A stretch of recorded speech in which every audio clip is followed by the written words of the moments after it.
Hello there, I'm Liam Neeson. I don't know who you are, I don't know what you want, but if you're not listening to the Court Case Podcast, I will come looking for you. I will find you, and I will make you listen to it. Hello and welcome to the Court Case Podcast with me, your host, James Court. And me, your co-host, Sweet Tea. It's 2023 and we're back with some new episodes for you. Today we're going to be diving into Charles Manson and his cult, the Manson Family, the murders, the mystery, the conspiracy. It's all coming right after this. Man, Charlie's gonna dig you.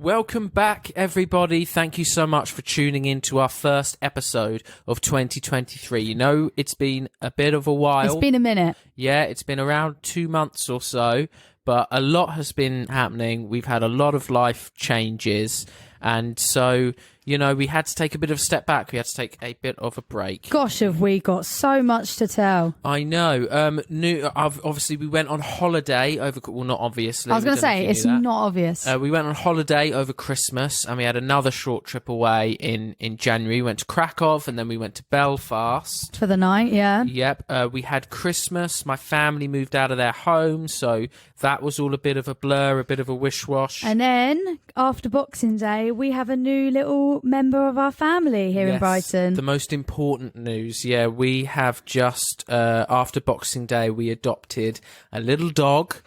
He's called Chewie. I named him, short for Chewbacca from Star Wars. So what's your name anyway? Chewbacca?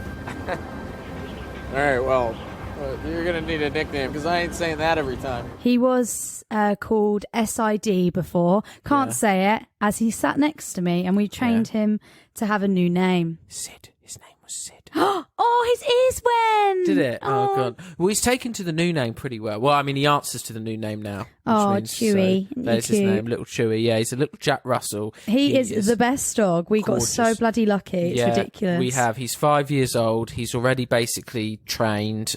He's... You know, had all of his injections, all of that. We've gotten some vet insurance. We've sorted him right out. He's cute. He loves people. The only problem is that he doesn't like dogs. He's a very big dog racist. He hates them. Yeah. He bloody goes for them, doesn't he? Yeah. Even the dog. big ones. He's true. He's quite small, you know. Mm-hmm. But he will go for any size dogs. The only dog that he hasn't gone for is a Great Dane, which understandably no one would even try and go for a Great Dane. He approached a Great Dane the other day, and I was like, and he backed away. Yeah, give it a go. You're not taking him. It is funny watching him mouth off at a big dog, and you just think, you don't stand a chance, Chewie.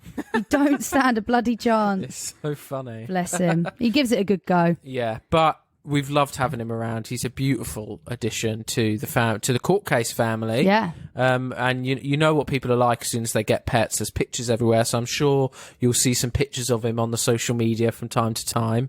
Our little mascot. He is our mascot, I was about to say. He's the Court Case mascot. Go on, Chewie. You've got 2 roles, mate. Yeah, we'll have to ask for his verdict at the end of this episode. You're going to give us your verdict? Oh, don't know what that word means. We've got some cool episodes coming up, in my mind, in the series. Obviously, today is going to be one of those episodes where I've put a buttload of research in, and we're going to be talking about one particular topic. We've got an interview with a man called Thomas Duncan Bell, already recorded, coming up. He's a guy that he went to Ukraine during the war and helped bring kids out. Very fascinating. Yeah, we did record this a while ago now. Yes, we did, but we've been holding on to it and just waiting for a good time to release it, and we figured it'd be a good collab to start the season with, so that'll be coming out soon. At least we've got some backlogged episodes now. Yes, yeah, and I wanted to do an episode where we do sort of an old school, where T brings some gossip that she's got, and we do some courting with James, so get ready for one of those, a classic court case coming up in a couple of weeks. But today we're going to do one particular topic, fascinating one like the DB Cooper and like the Alcatraz episode. I've put in a lot of research. I've done 15 pages of research for this particular topic. So strap in, basically. So strap in. Now, the reason that I picked this one is, one, I watched Once Upon a Time in Hollywood again the other day, I thought it was fantastic. I love that film. One of the first films I went and saw with you. Yeah, and believe we it were going was out. the first movie we Yeah, watched it together. might have been. And you enjoyed it from what Yeah, I I loved it, recall. yeah. It was really good. Probably would never have watched it, if I'm honest. Yeah. And obviously they cover a huge part of the Hollywood history. They cover the Manson murders, and although they put a different spin on it. Is everybody okay? Well, the fucking hippies aren't.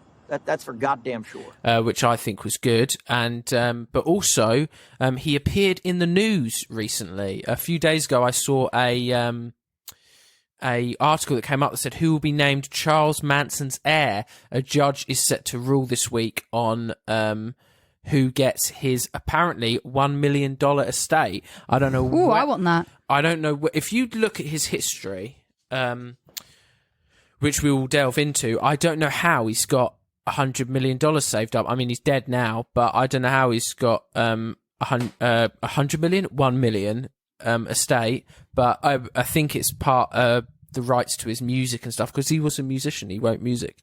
We're going to be listening to a clip of one of his songs later on. Interesting.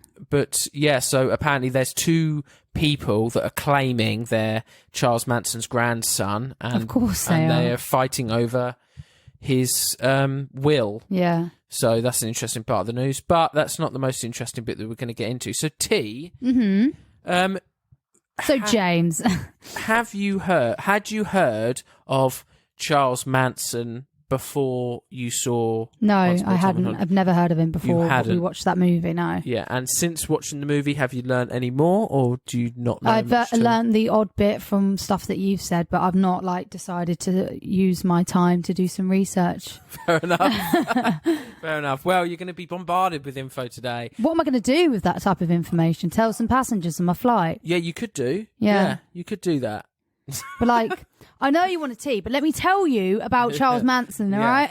I find it, Charles Manson in particular, I find fascinating, particularly the murders that were covered in Once Upon a Time in Hollywood, the Tate, LaBianca murders, because I really find old school Hollywood fascinating. Like I said to you the other day, that I'd like to go back to Los Angeles. Yeah. And these murders in particular were classed by many as like the end of old school Hollywood. Like when these murders happened, a lot of people mark that as the end of the 60s and the end of old school Hollywood. Like it died with that. That can all change like that.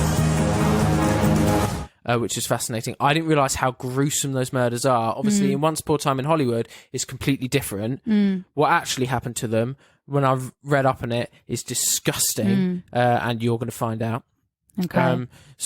But let's just dive straight into it. We'll start with a little bit of his biography. So Charles Manson himself, he was born on November 12th, 1934. His mother was 15 years old when she had him. 15. Yeah, yes, Whew. a little whippersnapper.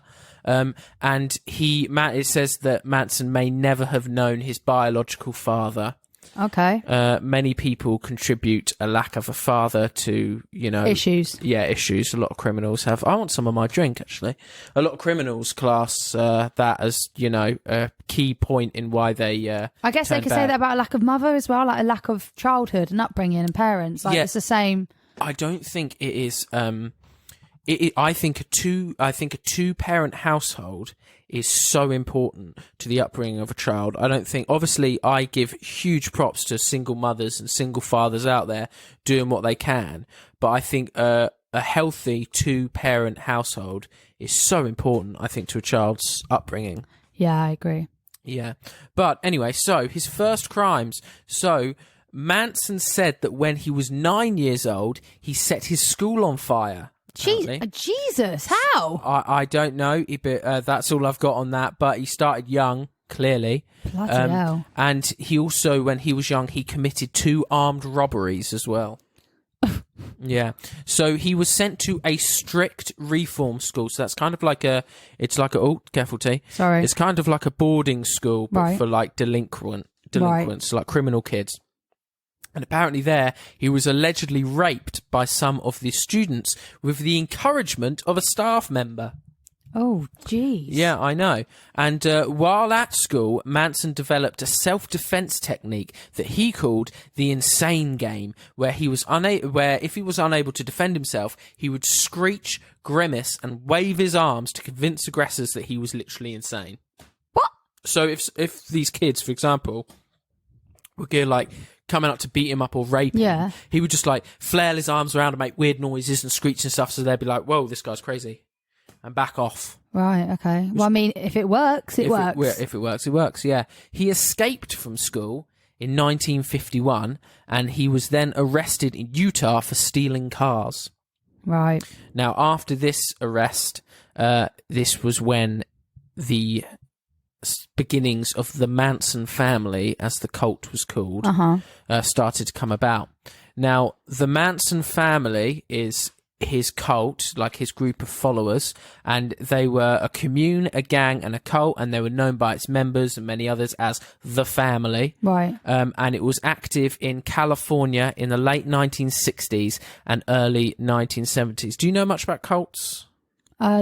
The odd bit. Yeah, so cults are basically just stay away from them. Yeah, they're basically just very extreme sort of religions where they worship normally one person in particular. They control its members. It's very hypnotic and addictive. And people never normally leave cults and stuff like that. It's very dangerous. It's like a lifestyle. Yeah, sort of. Very bad lifestyle. Yeah. You watched that Netflix show once, I think, where there was that detective that investigated the cult. Yeah, like that. Yeah. Like that. So the group consisted of around 100 followers. They lived an unconventional lifestyle and frequently used psychoactive drugs like amphetamine and hallucinogens such as LSD. Right. Now, what's interesting is most of the followers were young women from middle-class backgrounds, many of whom were attracted by hippie culture and communal living and then radicalized by Manson's teachings. So I don't know if you remember, because it's been a while since you saw Once Upon a Time in Hollywood, but do you remember when Brad Pitt's character goes to that ranch and there's all those women there and they're all hippie-looking women? No. You don't remember that? No. You know me. I don't remember much that happens in movies or TV shows. Ever. Okay. Well, moving on then. But yeah, so his followers were mostly young women, basically. Right. And they liked the hippie culture and communal living. And he began attracting followers in San Francisco in 1967. And they gradually moved to a rundown ranch called the Spawn Ranch in Los Angeles County. That was what I was talking about.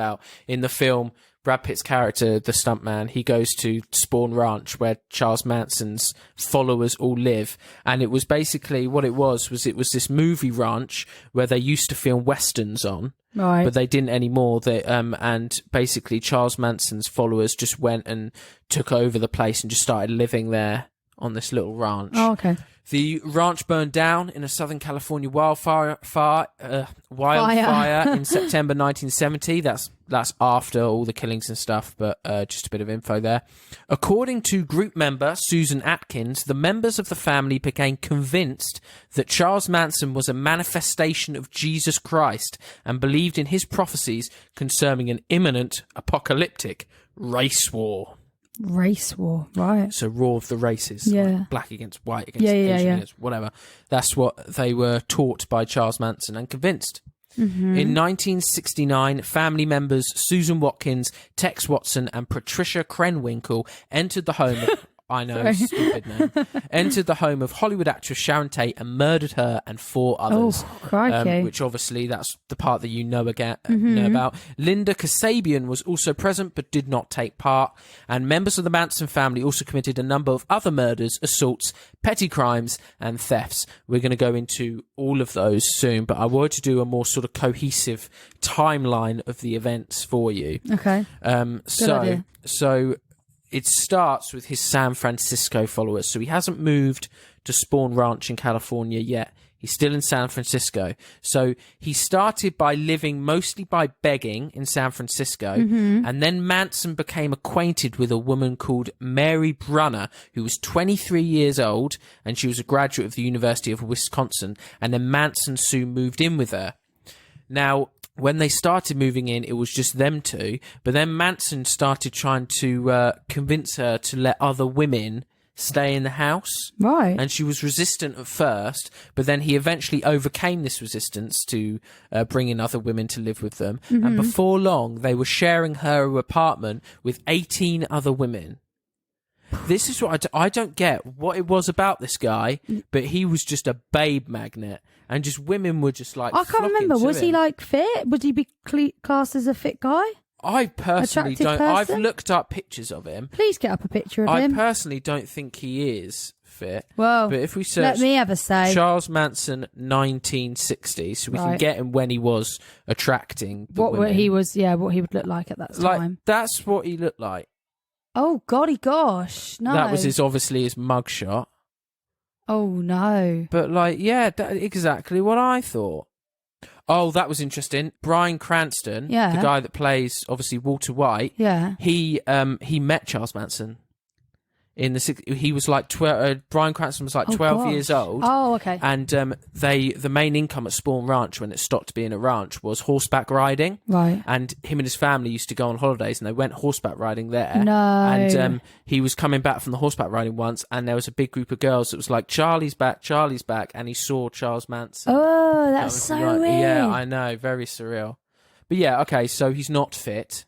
No, he's not at all. But yeah, he was a babe magnet. And was it because he had money, I bet? No, he didn't. He was begging in San Francisco. Oh, yeah, true. What? I don't get it. But basically, not only that, he had this one woman that he was living with, and he was apparently so attractive that it was the woman's apartment. She's like, yeah, bring 18 other women to come and live with us. Yeah, I'm trying to figure what it could be then. I don't know.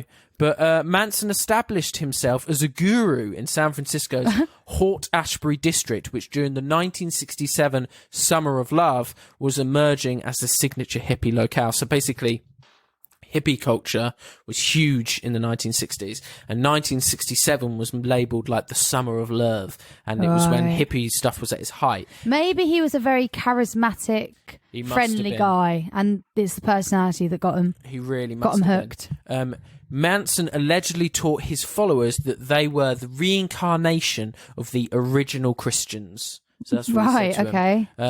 Before the end of the summer, Manson and some of the women began travelling in an old school bus they had adapted, putting coloured rugs and pillows in the place of the many seats they had removed. So they're like, yeah, so this ugly man, let's go get in a school bus with him, and it's going to be That's so strange. really cool and sexy. Why not? They eventually settled in the Los Angeles areas of Topanga Canyon, Malibu, and Venice along the coast. Oh, lovely. Manson had a dynamic personality. He was able to read a person's emotional weaknesses and manipulate them, apparently. So that sounds very narcissistic, doesn't it? So I guess that must be how he did it. He must have been able to just manipulate them. This is very interesting. Are you aware of, you probably don't listen to them, but the band The Beach Boys? I've heard of Old the Beach 60s Boys, yeah. songs, yeah, you know, I'm picking up the good vibrations. Oh, I didn't know they sang that. Yeah, then I do. So Dennis Wilson of the Beach Boys unknowingly picked up two Manson family members, Patricia Krenwinkel, the funny name one, and Ella Jo Bailey, when they were hitchhiking in late spring of 1968 while under the influence of alcohol and LSD. He took them to his house for a few hours. So I think he was just driving around. He was a bit drunk, and he was just like, you know, two girls come back to my house. So he brings them back, and the following morning, the Beach Boy guy, Dennis Wilson, returned home, and Charles Manson was just at his house, just like at the doorstep. And he emerged from his house, and Dennis Wilson asked the stranger, Manson, if he was there to hurt him. And Manson assured him that he had no such intention and began to kiss his feet. Oh, okay. And I heard that, too. Sorry, I was just trying to post the photo of you on the socials. Got it. Right. Well, I'll do that in a bit. I like to multitask, don't I? I know, sweetheart. I'm really sorry. It's a bad habit of mine. But yeah, so Dennis Wilson, this Beach Boy guy, he comes home and he sees Manson stood at the doorstep, and he's like, you know, what the hell are you doing here? And Manson's like, I'm not here to hurt you. He starts kissing his feet. Jesus. And then when Wilson went into his house, he discovered 12 strangers in there, mostly women. Right. Right, and over the next few months, the number of women doubled in the Beach Boys' house. He covered their cost, which amounted to around $100,000. This included a large medical bill for the treatment of their gonorrhea. Ugh. Wilson would sing and talk with Manson, and they both treated the women as servants. Wilson paid for studio time to record songs written and performed by Manson, and he introduced Charles Manson to entertainment business acquaintances. Wilson moved out of his rented home when the lease expired, and the landlord evicted the family. Now, I'm going to play you a little clip of one of Charles Manson's songs. Do it. Just enough that we don't get copyright claimed. Yeah. But this is what he sounded like. There's a time for living. Oh, I know. he actually has a nice voice. Time keeps on flying. I would have listened to that, to I be know. fair. I would have listened to that. That's quite good, to be fair, which is very annoying. Very I annoying. think what happened, he could have used that talent for good, couldn't he? Mm-hmm. And he's wasted He it. actually could have been rich and wouldn't be begging. Yeah. So, next bit of the timeline. He's gone from San Francisco to the Beach Boys' house. Now, Spawn Ranch. Manson established a base for the family at Spawn Ranch in August 1968 after Wilson's landlord evicted them. It had been a TV and movie set for westerns, but the buildings had deteriorated by the late 1960s, which is, you know, what I told you. At this point, the ranches mainly got revenue from selling horseback rides, which is obviously what Bryan Cranston was up to. Formerly known in the UK as just horse riding. Yes, I don't know why they call it horseback riding. But that's what they do. Female family members did chores around the ranch and occasionally had sex on Manson's orders with the nearly blind 80-year-old owner, George Spawn. The women also acted as guides for him. In exchange, Spawn allowed Manson and his group to live at the ranch for free. Hey, does George Spawn still own this ranch? Well, we take care of George. We love George. So Spawn was like the landlord of the ranch. Right. Manson moves in. He's got all these women. He's like, look, can we stay at the ranch for free? And Spawn's like, all right. And Manson's like, I'll let you know, I'll he's got the run of the land. Yeah. Decisions go through him. Yep. And this brings us to his encounter with Sharon Tate. Sharon Tate. This is his Gorgeous, gorgeous woman. Yep, this is his first and only encounter with her before the murders. So on March 23rd, 1969, Charles Manson entered the grounds of 10050 Cielo Drive, which he had known as Melcher's residence. Now, Terry Melcher was a record producer that had associated with the Manson family. He's one of the record producers that the Beach Boy guys would have introduced Charles Manson to. I see the connection. But Manson was not invited to the house. He just turned up there. And as he approached the main house, Manson was met by a guy called Shakrok Hatami, an Iranian photographer. He had befriended Polanski and Tate during the making of the documentary Mia and Roman, and he was there to photograph Sharon Tate before she departed for Rome the next day. Now, obviously, Terry Melcher lived in this house first as record producer, and then famous director Roman Polanski, who was married to Sharon Tate, they live in the house now. Right. I think they rent it. I don't think they own it. Once this photographer saw Manson approach, Hatami had gone into the front porch to ask him what he wanted. Manson said that he was looking for someone whose name Hatami did not recognize. Hatami told him the place was the Polanski residence. Sharon Tate appeared behind Hatami in the house's front door and asked him who was calling. A minute or two later, he left. That evening, Manson returned to the property and went to the guest house. He entered the porch and spoke with Altabelli, the owner, who had just come out of the shower. Manson asked for Terry Melcher, but Altabelli felt that Manson was looking for him. Altabelli told Manson through the screen door that Melcher had moved to Malibu and that he did not know his new address, although he actually did. He was just being protective. Right. Altabelli told Manson he was leaving the country the next day, and Manson said he would like to speak with him upon his return. Altabelli and Sharon Tate flew together to Rome the next day. Sharon Tate asked him whether that creepy-looking guy had gone to see him at the guest house the day before. Damn. And that was that encounter. Now, the next crime involving the Manson family, chronologically, was called the Crow shooting. Now, Tex Watson, a main male member of the Manson family... Oh, and here's someone you absolutely have to meet. One of our most favorite sons. Tex, come on over here and say hi to Cliff. Became involved in drug dealing and robbed a drug dealer named Bernard Crowe. Crowe allegedly responded with a threat to kill everyone at Spawn Ranch. In response, Charles Manson shot Crowe on July the 1st, 1969 at Manson's Hollywood apartment. Manson believed that Crowe was a member of the Black Panthers, although he wasn't. Do you know what the Black Panthers are? Doo-doo. No, that's the Pink Panther. Oh. There's two. God. There's black and pink. So obviously, I didn't know there was a black and pink one. so obviously, there's Black Panther, who's the superhero, and there's the Pink Panther. Black Panther. Fuck me, of course. But in the 60s, there was a group called the Black Panthers, and they were like a very pro-black people. Why is it such a sort of popular violent group. name? I don't know. But Right. basically, because Crowe was black, Charles Manson believed that Crowe was a member of the Black Panthers. Right. And so Charles Manson expected a retaliation for shooting him. So he turned Spawn Ranch into a defensive camp, establishing night patrols by armed guards. Tex Watson would later write, "Blackies are trying to get at the chosen ones."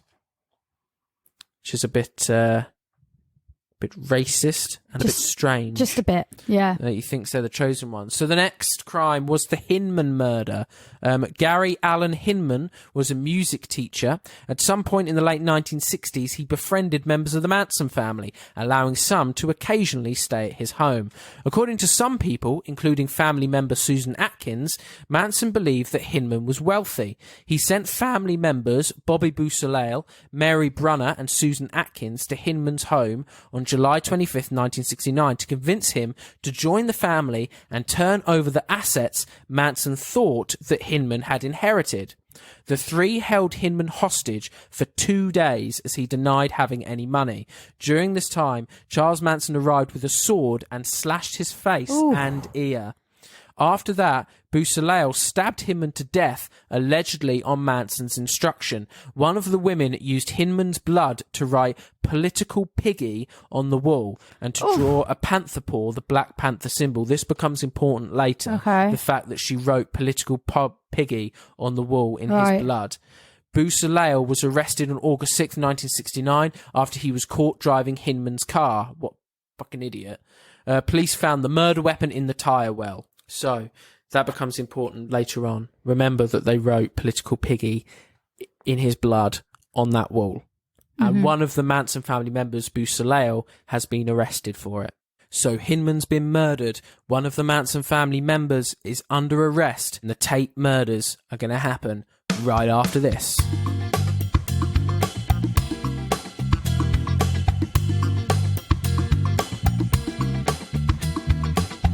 So we're back. T.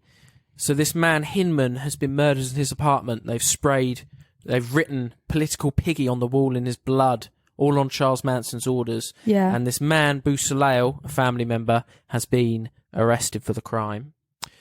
So now we're on to the big one, the Tate murders, or the Tate LaBianca murders, because I'll explain why later. But on the night of August the 8th, 1969, 4 members of the Manson family, Tex Watson, Susan Atkins, Patricia Krenwinkel, and Linda Kasabian, drove from the Spawn Ranch to Cielo Drive in Benedict Canyon, the home of Sharon Tate and her husband, film director Roman Polanski.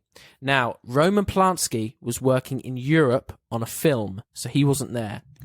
Tex Watson claims that Charles Manson had instructed him to go to the house and totally destroy everyone in it and do it as gruesome as you can. Manson told the women to do as Tex Watson instructed them. The occupants of the house at Cielo Drive that night were movie actress Sharon Tate, who was 8.5 months pregnant at the time, her friend and former lover Jay Sebring, a noted celebrity hairstylist, Polanski's friend... Oh, so was she cheating? No, they're all mates. It was a little party. Oh, former lover, sorry, you said. Yeah. Oh, I see. And her friend and former lover Jay Sebring, a noted celebrity hairstylist. Polanski's friend Wojciech Frykowski, and Frykowski's girlfriend Abigail Folger, heiress to the Folgers coffee fortune. I assume Folgers must be a famous coffee brand. I'm assuming so. But she was heir to that fortune. Go So on, girl. that's 4 of them at this little soiree they're having.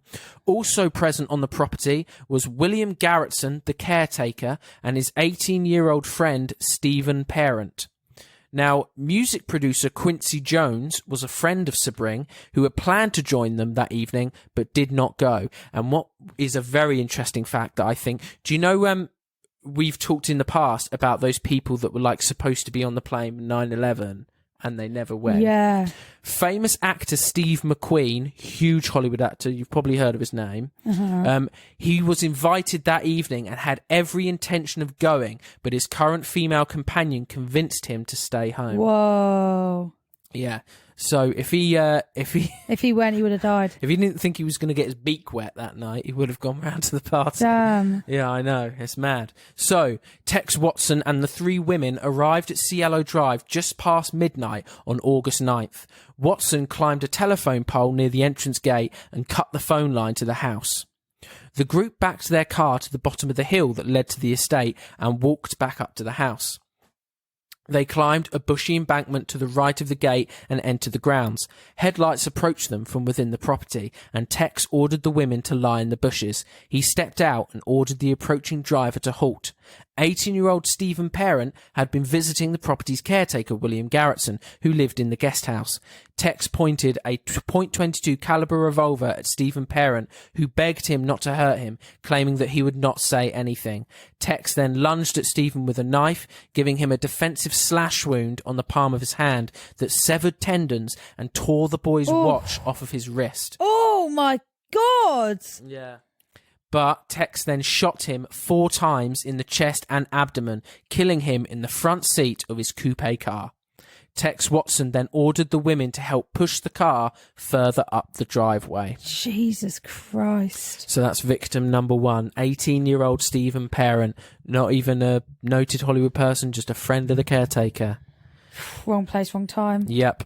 Tex then cut the screen of a window, then told Kasabian to keep watch down by the gate. She walked over to Stephen Parent's car and waited.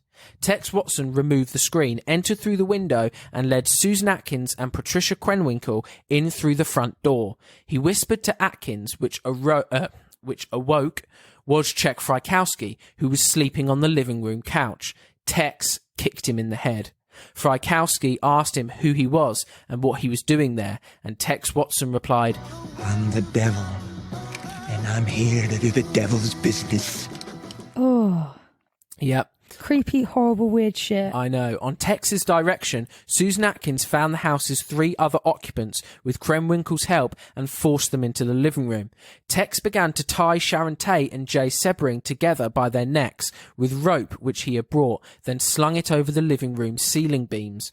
Jay Sebring protested against the murderer's rough treatment of the pregnant Sharon Tate, so Tex shot him. Jesus. Yeah, but that didn't kill Jay. He shot him once.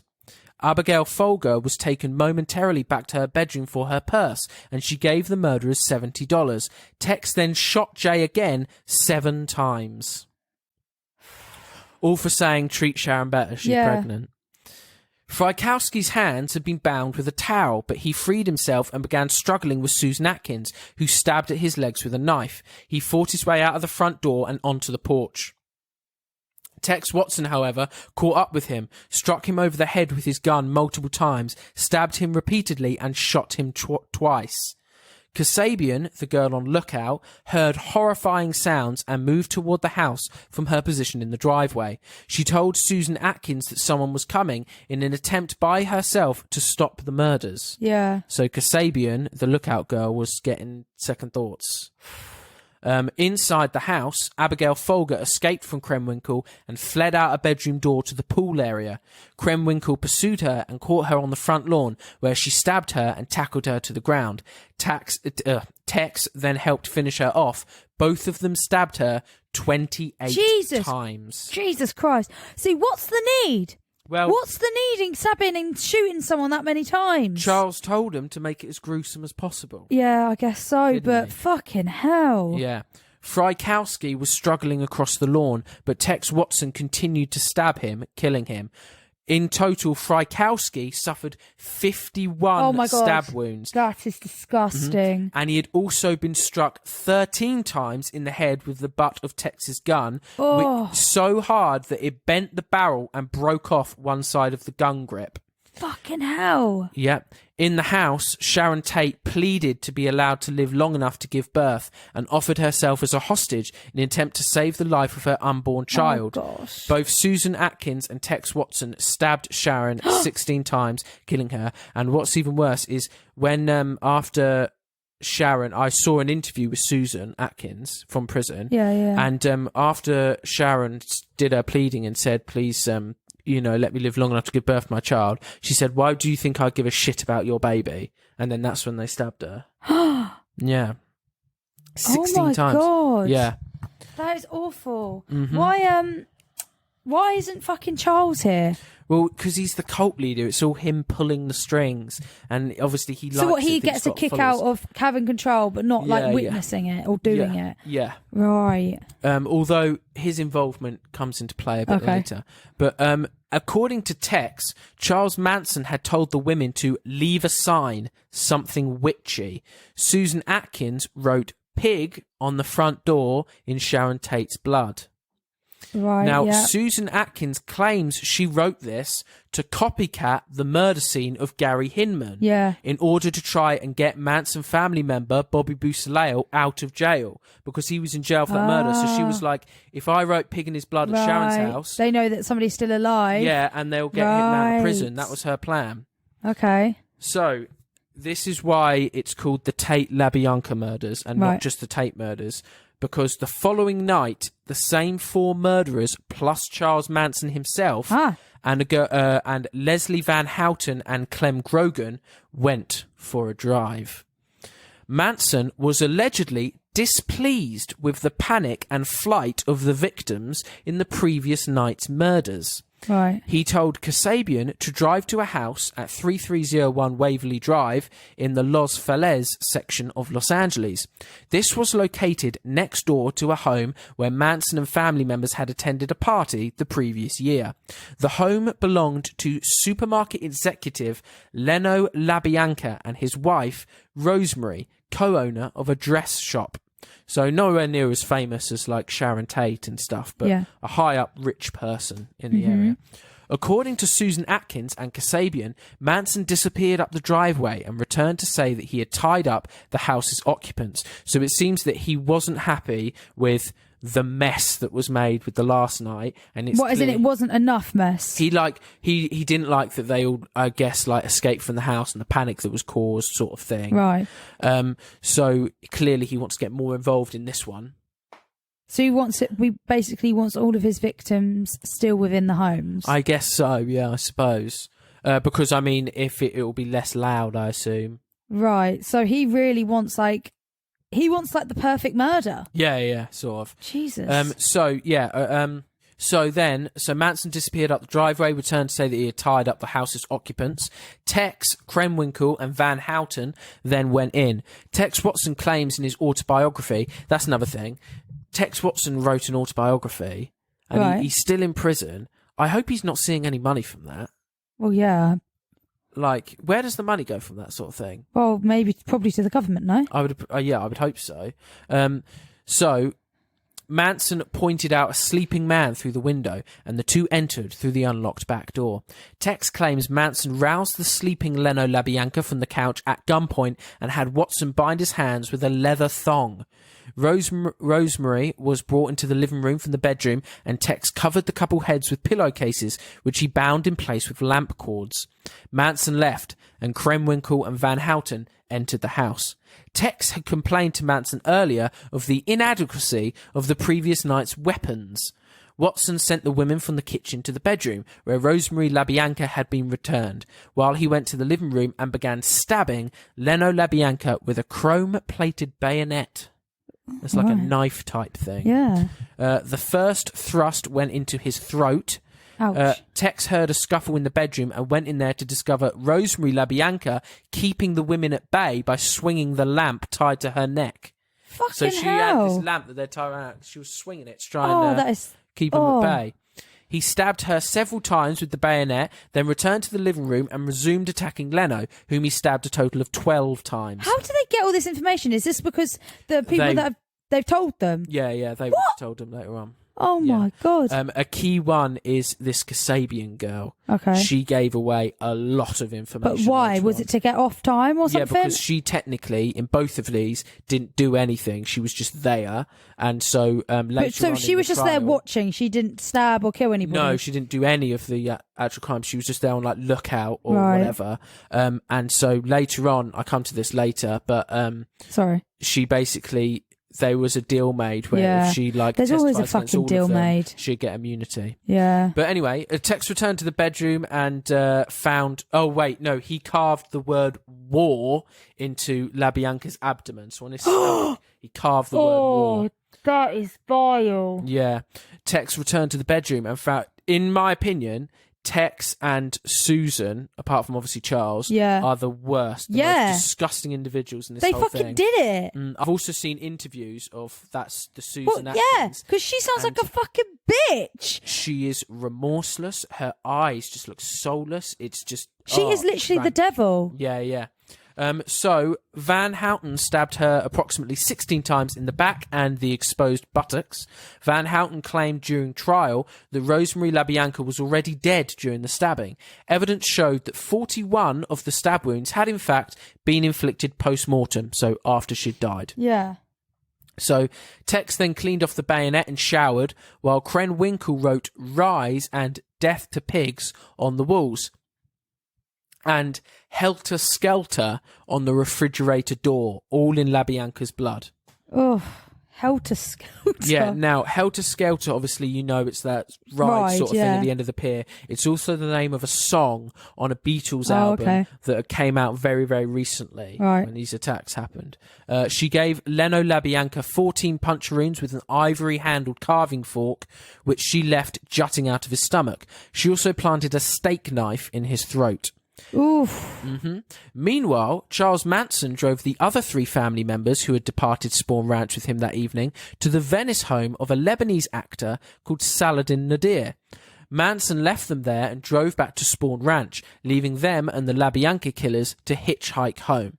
According to Kasabian, Manson wanted his followers to murder Nadir in his apartment, but Kasabian claims she thwarted this murder by deliberately knocking on the wrong apartment door and waking a stranger. Right. The group abandoned the murder plan and left, but Susan Atkins shat on the stairwell on the way out. That's so random. So, you know, classic. So, those are all the main events. Now, there is a number of which we can either do the trial first, or there is a number of unsolved murders that many people have believed it's them. That it's the Manson family. Do you want to do the investigation and trial first, or would you like to cover those? And you can have a little guess as to whether you think it was them or not. Let's just, I think because we're on the topic, let's do the trial and then we'll end with the other things. So, the morning after the Tate murders, the Tate murders became national news on August 9th, 1969. Winifred Chapman, the Polanski's housekeeper, had discovered the murder scene when she arrived at work that morning. On August the 10th, LA sheriffs informed the LA Police Department assigned to the Tate case of the bloody writing at the Hinman house. So, the sheriffs would be like, there's similar writing at the Hinman house. But detectives believed the Tate murders were a consequence of a drug transaction, so the Tate team initially ignored the fact that there was the same writing at both houses. Right. So just a nice little miscarriage of justice there. The Tate autopsies were underway before the LaBianca bodies were discovered. The LaBianca crime scene was discovered at about 10:30 p.m. on August 10th, 19 hours after the murders were committed. That's quite a while. Just a bit. 15-year-old Frank Struthers, Rosemary LaBianca's son from a prior marriage, returned from a camping trip and was concerned to see all the window shades of his home drawn and his stepfather's speedboat still parked in the driveway. He called his older sister and her boyfriend. The boyfriend, Joe Dorgan, accompanied them into the house where they discovered the bodies. On August the 12th, 1969, the LAPD told the press it had ruled out any connection between the Tate and LaBianca murders. bit quick to rule that out, I Yeah. personally think, especially since there was bloody writing at both places. Yeah. I think that's very dumb. Yeah. On August 16th, the sheriff's office raided Spawn Ranch and arrested Manson and 25 others as suspects in a major auto theft ring that had been stealing Volkswagen Beetles and converting them into dune buggies. So they arrested all of them for a completely separate crime. There had been people in the area that had been stealing cars and converting them into dune buggies and then selling them on. All right. And so they raided Spawn Ranch and arrested Manson and 25 others of his followers. Yeah. Weapons were seized, but as the search warrant had been misstated, the group was released a few days later, so they weren't in custody for long. In a report at the end of August, the LaBianca detectives noted a possible connection between the bloody writings at the LaBianca house and the singing group The Beatles' most recent album, because obviously they wrote Helter Skelter on the fridge. Now, from what I remember, I believe Helter Skelter is what Charles Manson named the race war that he thought was going to happen. He was like, he calls this race war the Helter Skelter, I believe. Right, okay. So, breakthrough in the case. So, still working separately from the Tate team, the LaBianca team checked the sheriff's office in mid-October about similar crimes. They learned of the Hinman case and the murderer, Bobby Busalail, a member of the Manson family. They learned that Hinman's detectives spoke to Bobby's girlfriend, Kitty. She had been arrested a few days earlier with the members of the Manson family in that raid. These arrests for car thefts had taken place at desert ranches to which the family had moved. The raiders of the ranches had found stolen dune buggies and other vehicles and had arrested 24 people, including Charles Manson. A highway patrol officer found Manson hiding in a cabinet beneath a bathroom sink. The officers had no idea that the people that they were arrested were involved with the murders in Los Angeles. On December the 1st, 1969, acting on information from these sources, LAPD announced warrants for the arrests of Watson, Krenwinkel and Kasabian in the Tate case. The suspect's involvement in the LaBianca murders was also noted. Manson and Susan Atkins were already in custody because of the car thefts, so they didn't need a warrant out for their arrest. Tex Watson and Krenwinkel were already under arrest with authorities in Texas and Alabama, so they had fucking ran. Damn. And they've been picked up on notice from the LAPD. Kasabian voluntarily surrendered to authorities in New Hampshire on December 2nd. This Kasabian girl just seems like someone that was just pulled along for the ride. She's giving everything away. She's trying to stop the murders. As soon as there's a warrant out for her arrest, she's like, all right. Like, arrest me. Yeah. So we're now on to the trial. The big event. Dun, now, dun, dun. when I was researching this trial, because obviously we did an episode on like the Johnny and Amber trial. Yeah. This is the craziest criminal trial Really? I have ever heard about in my life. The stuff that happens in this courtroom is just so bizarre. Really? And I'm just so excited to hear your reaction, because some of the stuff there, I'm just like, what the fuck was going on in this courtroom? So the trial began on June 15th, 1970, so the next year. The prosecution's main witness was Kasabian, like I said, who, along with Manson, Susan Atkins and Krenwinkel, had been charged with 7 counts of murder and 1 of conspiracy to commit murder. I assume the Nadir guy they didn't kill. Since Kasabian, by all accounts, had not participated in the killings, she was granted immunity in exchange for testimony that detailed the nights of the crimes. Damn. After testifying, Kasabian went into hiding for the next 40 years. Fucking hell. Yeah. Oh my God. Like, I don't blame her, to be fair. Jesus. Yeah. Much of a life for her. Because Van Houten had participated only in the LaBianca killings, she was charged with 2 counts of murder and 1 of conspiracy. Right. Originally, Judge William Keene had reluctantly granted Manson permission to act as his own attorney. What? Because of Manson's... So Manson was like, I want to be my own lawyer. And the judge was like, okay. But good luck. Yeah. But because of Manson's conduct, including violations of a gag order and submission of outlandish and nonsensical pre-trial motions, the permission was withdrawn before the trial even started. I bet. Yeah. As it should. Manson then claimed prejudice against the judge, and the judge was replaced by Charles Older. So we got a new judge in just before it started. Right. On Friday, July 24th, the first day of testimony, Manson appeared in court with an X carved into his forehead. Ouch. Yeah, I know. He issued a statement that he was considered inadequate and incompetent to speak or defend himself, and he had X'd himself from the establishment's world. He's actually fucking messed up in the head. Absolute nutter, yeah, I know. Over the following... Here you go. Over the following weekend, the female defendants duplicated the mark on their own foreheads. Yep, as did most of the other family members within a day or so. Jesus So they all did it as well. Christ. Yeah. Years later, this isn't important, but years later, Manson then carved the X into a swastika. Because of course he did. But that was years and years later while he was in prison. Right. So at the moment, it's still just an X. So I'm guessing when it was a scar, it would turn into a... He would scarred up, but then later on when he was in prison, he made it a swastika because he's a nut. Right. The prosecution... Oh, I need to cough.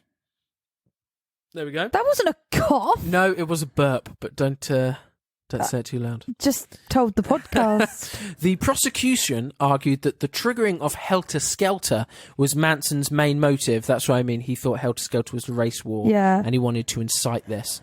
The crime scene's Bloody Beatles song reference, written by Susan Atkins, and the writing of Pigs was correlated with testimony about Manson predictions that Manson predicted that the murders black people would commit at the outset of his Helter Skelter would involve the writing of pigs on the wall in victims' blood. So he was like, so one of his thoughts was, if we have that written over the crime scenes, people will assume it's black people, that sort of thing. Right.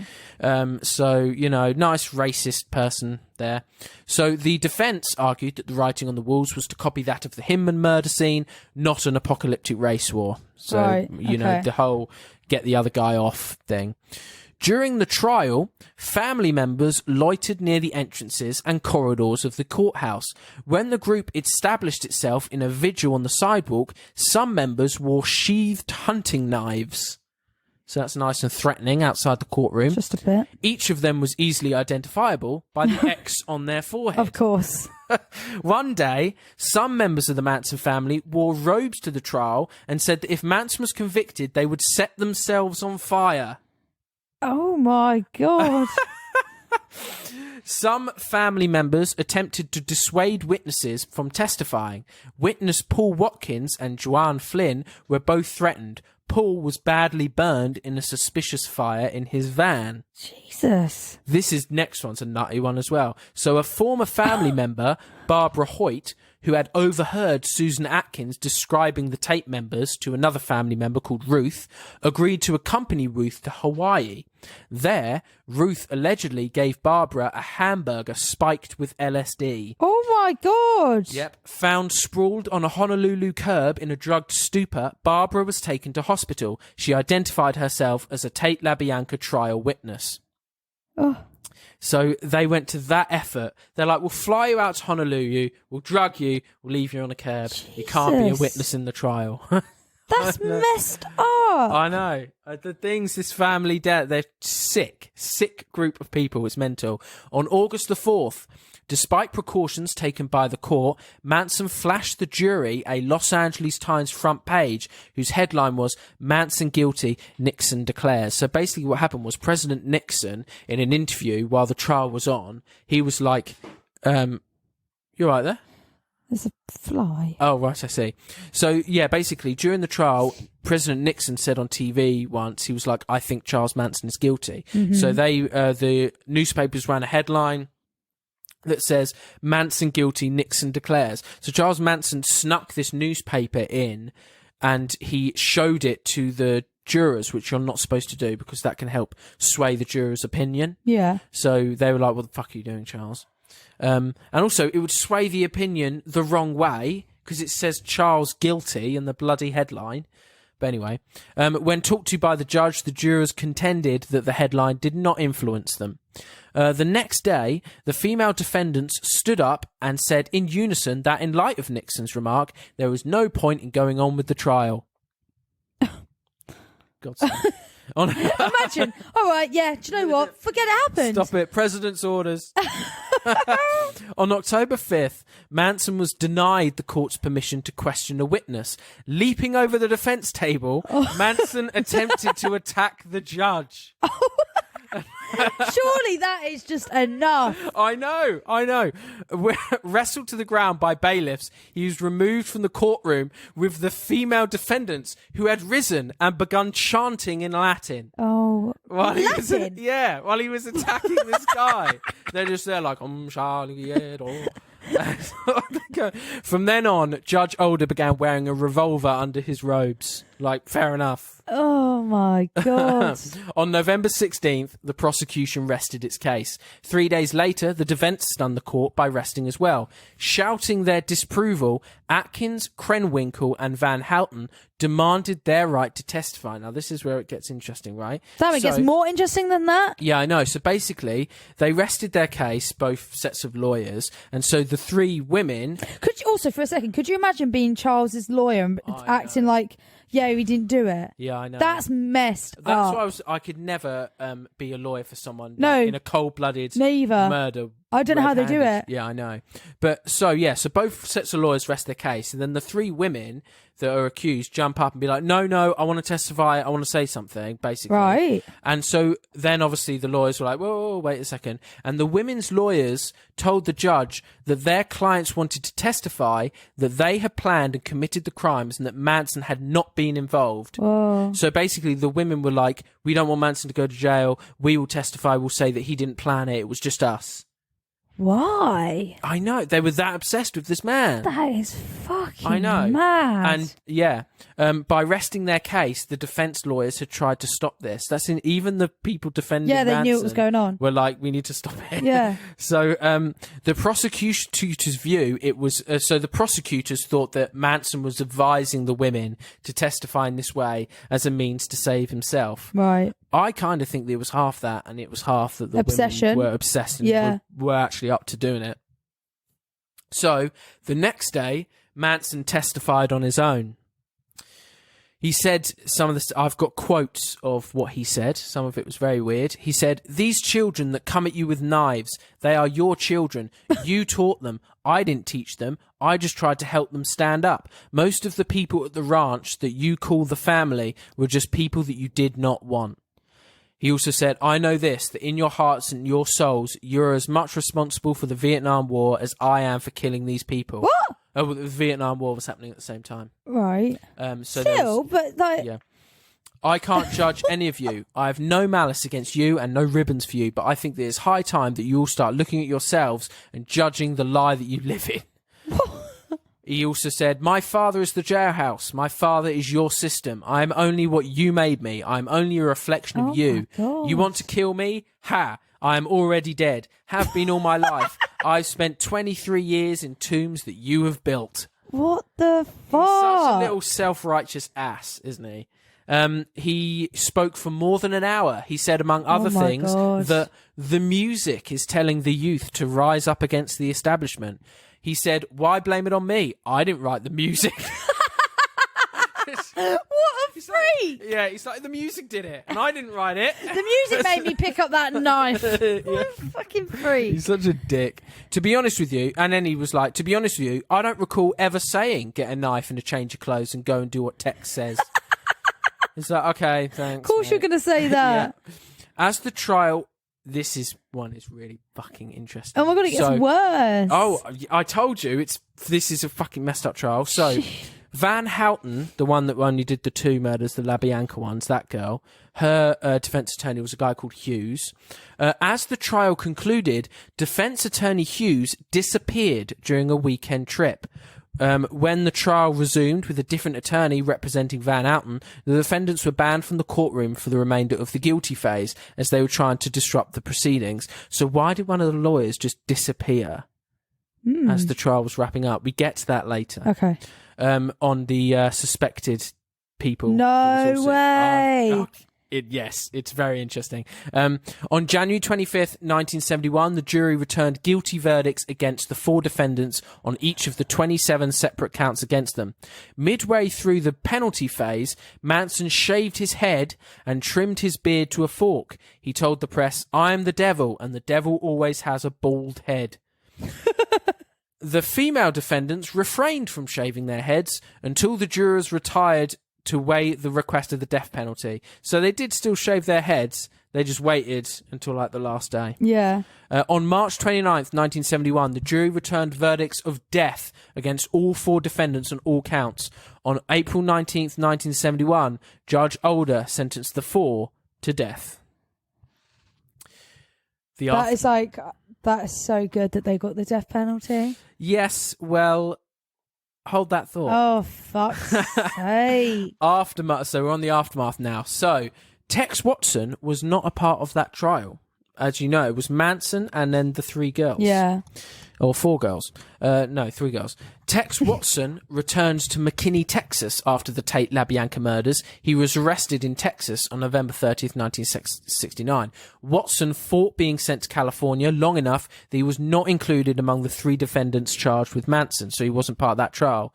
His trial commenced in August 1971. By October, he too had been found guilty on 7 counts of murder and 1 count of conspiracy. Unlike the others, Tex Watson presented a psychiatric defense. Prosecutors made short work of Watson's insanity claims. So he was like, I'm crazy. And they were like, nah, no, you're not. Like his co-conspirators, Watson was sentenced to death. In February 1972, the death sentences of all 5 parties were automatically reduced to life in prison, as the death penalty was abolished in California. No! I know. Move them to a different state! Yeah, I know, exactly. After his return to prison, Charles Manson's rhetoric and hippie speeches held little sway. He found temporary acceptance from the Aryan Brotherhood, who were a prison gang. His role was submissive to a sexually aggressive member of the group. Why in California did they get rid of the death penalty? There was another trial that had sorted that, but it was too long. Yeah, wait, no, I know, because they killed someone that wasn't... Something like that. Yeah. But why just in California? Like, why not? Well, each state has different laws. I know it does, but... It's kind of like Scotland, England, and They should have just waited until after those people were killed. They should have done, For fuck's sake. Or they should have had a... This is really controversial because not everyone believes in the death penalty. They should have had everyone that's on death row, you'll still be killed. Yeah, from now. Exactly. So that was interesting, but I think you might not have heard it. Was that he became a submissive to a sexually aggressive member of a prison at San Quentin. Who did? Sorry, Charles Manson. So he just became this guy's bitch in prison. Oh my god! Yeah, well deserved. To be fair, I didn't think it was possible. Yeah, in a 1971 trial that took place after his Tate LaBianca convictions, Manson was found guilty of the murders of Gary Hinman, that guy, and also a person called Donald Shea. He was given another life sentence. Now, Donald Shea was a Spahn Ranch stuntman and a horse wrangler who had been killed approximately 10 days before the August 16th police raid on the ranch. Manson suspected that Shea was trying to get the family off of the ranch, so he killed him. On September the 5th, 1975, the Manson family returned to national attention when Squeaky Fromm, she was a member of the Manson family, attempted to assassinate President Gerald Ford. On December 1987, Squeaky Fromm, serving a life prison sentence, escaped briefly from a federal prison camp. She was trying to reach Manson because she heard he had testicular cancer. She was released on parole in 2009. How obsessed with someone can you be? You're like, I'm going to escape prison because I've heard he's got ball cancer. Ridiculous. Yeah. So... where are they now? So, Susan Atkins began suffering from brain cancer in 2008. An application for compassionate release based on her health was denied that same year. Susan died of natural causes in prison in September 2009. Patricia Krenwinkel remains in prison. She's still alive. Krenwinkel is now the longest-serving female inmate in the California prison system. She has been denied parole 14 times, most recently in 2017. Leslie Van Houten, when she was convicted to the death sentence in 1971 at the age of 21, Van Houten became the youngest woman ever put on California's death row. Hello, PlayStation. Currently incarcerated, she has been denied parole 22 times. Oof. Tex Watson, he is still alive. He remains incarcerated. He has been denied parole 17 times, most recently in 2021.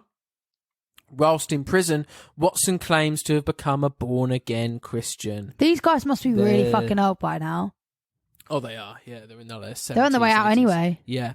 Charles Manson died of a heart attack and complications from colon cancer on November 19th, 2017. Oh, he what a was shame. 83 years old.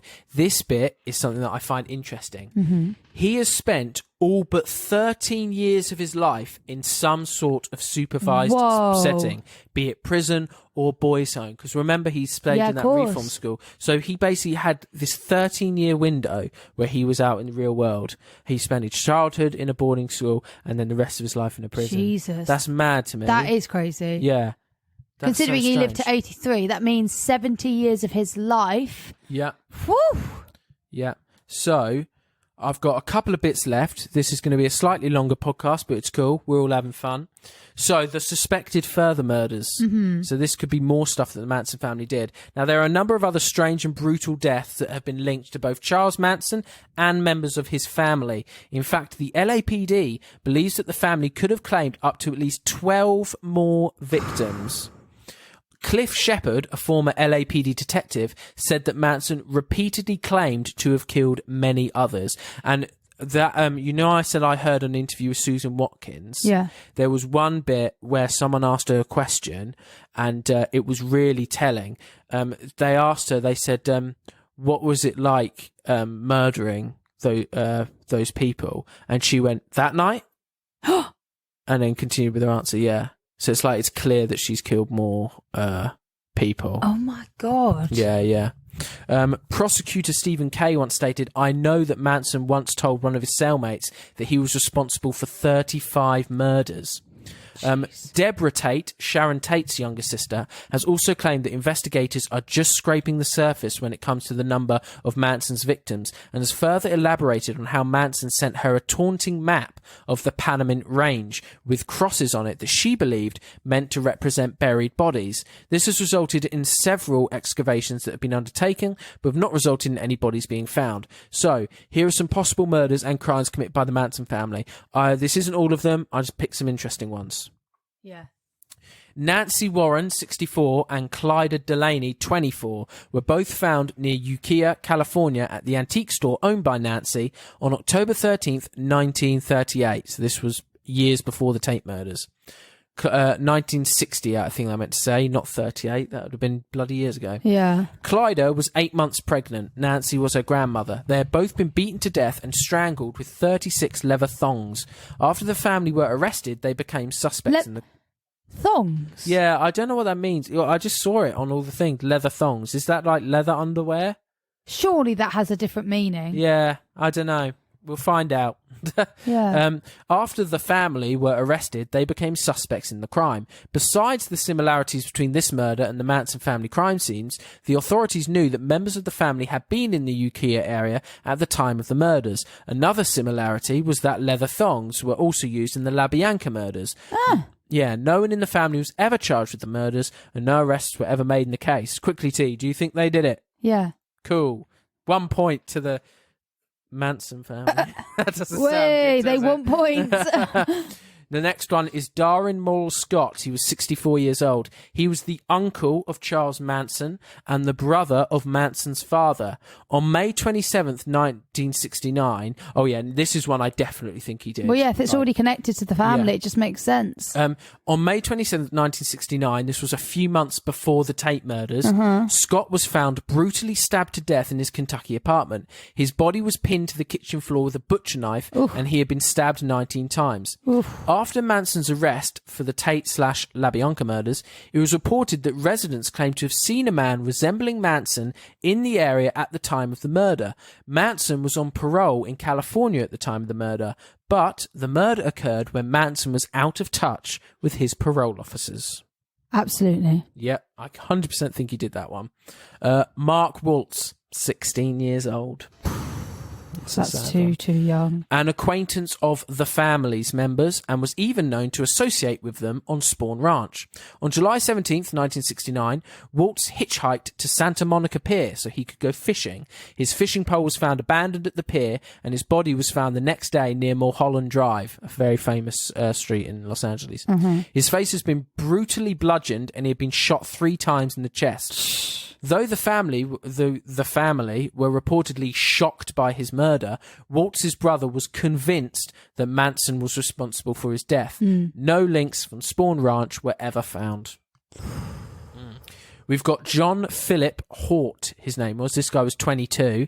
He met Manson in the summer of 1969. He joined the Manson family and was amongst the group that was arrested in the October raid of the ranch for the Tate LaBianca murders. Manson suspected that this guy was an informant for the police. He thought that he was like a snitch, right? On November the 5th, 1969, Hort was associating with some members of the family. According to all other members of the family present, Hort suddenly found a gun in the room, picked it up, and promptly shot himself while attempting a game of Russian roulette. Do you know what that is? I've heard of it, but... Russian roulette is this game where you get a revolver gun. They have like 6 bullet things in it. You put 1 bullet in, spin the barrel. Oh, you spin it and see where it ends. Yeah. Oh, okay. Yeah. So they claimed that he suddenly found a gun in the room, picked it up, and promptly shot himself while attempting a game of Russian roulette. Interesting. However, when police investigated the death, they found that the gun, rather than having 0 bullets and 1 spent shell, instead contained 7 bullets and 1 spent shell. So clearly, he wasn't playing Russian roulette. Moreover, the gun had been wiped free of fingerprints. Despite this, police concluded that Hort killed himself. Additionally, a male witness who had held Hort's head after the shooting told police he had entered the room to find a female Manson follower with the gun in her hand. Right. To be fair, they've done all of these, isn't they? I think so, yeah. It's just, it's all connected somehow. They're connected to them somehow. It doesn't make sense that they wouldn't have done it. We've got 2 left. Joel Pugh, 29. He was found dead. This one's interesting. He was found dead in the Talgurth Hotel in London, England. On December 1st, 1969. His wrists had been cut and his throat slit twice. Ooh. Now, why would this guy in London be possibly a Manson murder? Well, British police listed the death as a drug-induced suicide, saying Pugh had been depressed. Pugh was a Manson family member who was married to another member, Sandra Good. Apparently, Manson hated this guy. Someone said he had no reason to commit suicide, and Manson was very unhappy that Sandy was with Pugh, Stephen Kay, a family member, had said. Pugh's death occurred when a number of the Manson family members were being arrested for the Tate murders. Manson follower and apparently right-hand man, Bruce M. Davies, was in London at the time Pugh died. Right. Case closed, I think. Case is closed on that one. Last one. This was the guy, the attorney that went missing. Oh, yes. At the end of the trial. I'm interested. Ronald Hughes, 35, was an American attorney who represented Leslie Van Houten, a member of the Manson family. Hughes disappeared while on a camping trip during a 10-day recess from the Tate LaBianca murder trial in November 1970. His body was found in March 1971 on the day the verdicts recommending the death penalty were returned for 4 Manson family members. It was rumoured that Hughes had been murdered by the family, possibly because he stood up to Manson. Oof. The last thing Manson said to Hughes was, "I don't want to see you in the courtroom again." And Hughes was never seen again. Family member Sandra Good stated that Hughes was the first of the retaliation murders. Why the fuck didn't they look into these? Like, these literally are so obvious. They're not coincidences. I know. There is a conspiracy theory regarding Charles Manson, which I've written notes up, but we're going to move that into the next episode of the podcast. So, what do you think after all of that? They are just disgusting, cold-blooded people. It's mental, isn't it? I would be interested. I know that Billy's partner, Katie, has sent me some stuff on cults before, and I find them very interesting. Maybe we'll do an episode on just cults. How people can get so mesmerised by just one person. Like, it's mental. Like if you have an addictive personality, it's kind of like that. Like when you easily get like persuaded. I definitely would have preferred it to have gone down how it did in Once Upon a Time in Hollywood. Oh yeah, of course you would have. Leonardo DiCaprio getting a flamethrower to them instead. That would have been much better. Yeah. That's why I think one thing that I just want to quickly talk about before we end this is, like, that Jeffrey Dahmer Netflix series that was really popular. Yeah. Everyone was watching, everyone was obsessed, and like they didn't ask the victims' families if they could be represented in it and stuff, which is why I don't watch it and it leaves a bad taste in my mouth. I don't like some of these serial killer shows. I don't mind documentaries, but these shows that like glamorize it and have like a famous actor playing the murder and stuff, it puts a bad taste in my mouth. Once Upon a Time in Hollywood, I like how they did it because it gives a happy... Yeah, it's not true, but it gives a happy ending to the victims. It makes the murderers look like absolutely pathetic. And then after that, if you want to look up and find out what actually happened, you can. Yeah, you can do it that's in your own true. time. And I think that's the best way to do it. If you're going to do a Hollywood drama or glamorization, I like how it's done that way. Yeah, no, I agree. So if anyone's not seen it, I recommend watching it. But we hope you guys enjoyed hearing about Charles Manson and the family. We're going to get into the conspiracy theory regarding him in a later episode. So stay tuned for that. If you want to send me other topics you want us to talk about, send us a message on Instagram at Court Case Podcast. And we're going to see you next week, guys. Yeah, thanks, guys. Thanks for listening. Bye.